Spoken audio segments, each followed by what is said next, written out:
ମୁଁ ସପ୍ତମ ଶ୍ରେଣୀର ଛାତ୍ରୀ। ମୋ ନାମ ହେଉଛି ରାଜନନ୍ଦିନୀ ଦଳେଇ। ଆମ ସଂସ୍କୃତ ବହିର ଗୋଟିଏ କାହାଣୀ ହେଉଛି ଚତୁର ବାନର। ତାହାକୁ ମୁଁ ଏବେ ଓଡ଼ିଆରେ ଅନୁବାଦ କରିବି।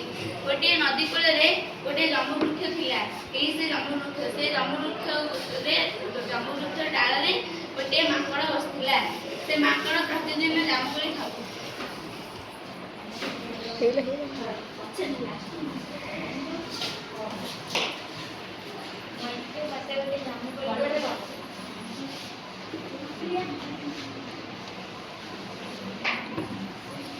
ଆରେ ଭାରି ମଧୁର ଲାଗୁଛି। ମୋ ସ୍ତ୍ରୀ ପାଇଁ ବି ଦିଅ। ଆସୁଛି, କାଲି ଆସିବି।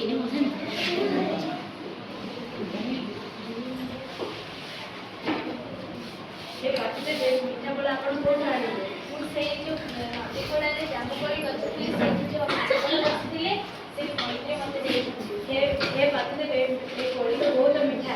ଏ କୋଳି ଯେ ପ୍ରତିଦିନ ଖାଉଥିବ ତାର କଲିଜାଟା କେବେ ମିଠା ହେଇନଥିବ। ତାଙ୍କର କଲିଜା ମୋତେ ଦରକାର। ଯାଉଛି।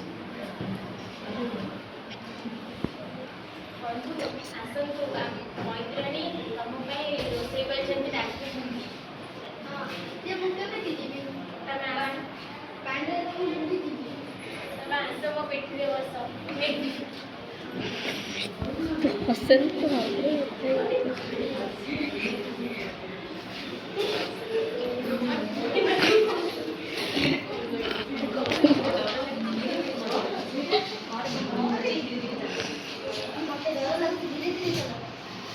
ତମକୁ ମିଛ କହିକି ଏଠାକୁ ଡାକିଛି। ମୋ ପତ୍ନୀ ତମ କଲିଜା ଖାଇବ ବୋଲି କହୁଛି। ତାହେଲେ ଆଗରୁ କହିଲନି, ମୁଁ ମୋର କଲିଜାଟିକୁ ଗଛର କୋରରେ ରଖିଦେଇଛି। ଚାଲ ଯିବା ଆଣିଦେବା।